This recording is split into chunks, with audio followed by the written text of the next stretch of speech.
It certainly is a good mix of carrot and stick. I think that's the best way to put it. Arun Singh, senior economist, is also with us from Dun & Bradstreet. And, given, Dr. Singh, that this has been in the works for some time, how do you read into this move of government sources saying that they're seriously working now on the holding company for PSU banks, and the pros and the cons?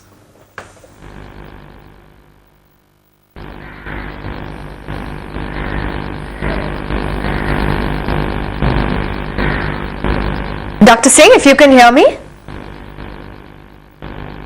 Yeah, tell. Right, the question was directed at you, given that this is a step in the right direction, it's been something that most have been waiting for. What is your assessment of the news that the government sources say that they're seriously working on a holding company for PSU banks?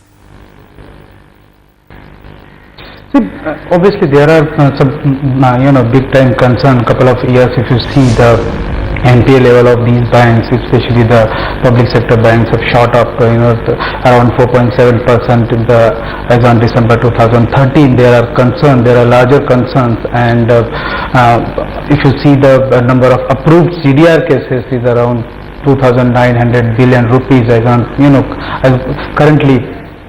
And most of the worried part is infrastructure, power, and mining and sector. So these sort of initiatives are prerequisite criteria. In fact, the government should be proactive to take these initiatives forward and to solve these issues which we are facing at least last couple of years. So I would certainly say that this is a good move, and government should be proactive to solve these issues. Dr. Singh, the holding company route, in the present context, we're talking about it in the context of public sector banks, but this holding company route is what the RBI has been advocating for private sector banks as well, because they wanted to ring fence bank deposits. So how do you see this impacting if the RBI is pushing, the government is also pushing for a holding company route? How do you see private sector banks? Are they in a position to go to the holding company route? What does it mean for banks like HDFC, ICICI Bank, which have so many subsidiaries? They will also have to move to the holding company route. I think let's leave it to the RBI and the government to decide how they are working together to solve these issues. I think let's leave it to the RBI and government for this. One of the main factors that is driving the government to do this really is of course the Basel III norms. But Basel III itself is something very much in the works. It goes up to 2019, and if you've seen, there's no unanimity even at the BIS on what exactly Basel III is meant to do. And is Basel III really a foolproof way of ensuring that there is no further financial crisis? So do you think there's going to be a lot of change in Basel III, and should we assume that Basel III is already cast in stone? So definitely, I think there is a series of working on behind the Basel III, and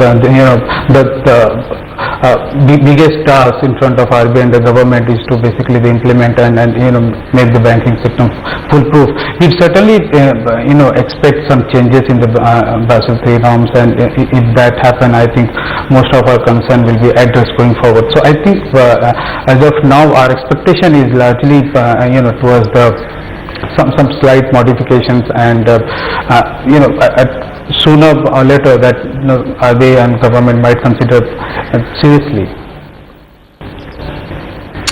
Right, and let's also focus in on the big expectation. Mr. Singh, thanks so much then for taking time out and joining in, giving us your views on the same. But of course, the big event that we will be watching out for will be the RBI credit policy. And Maithili, given that majority is in favor of a status quo this time around, is that where you're leaning toward as well?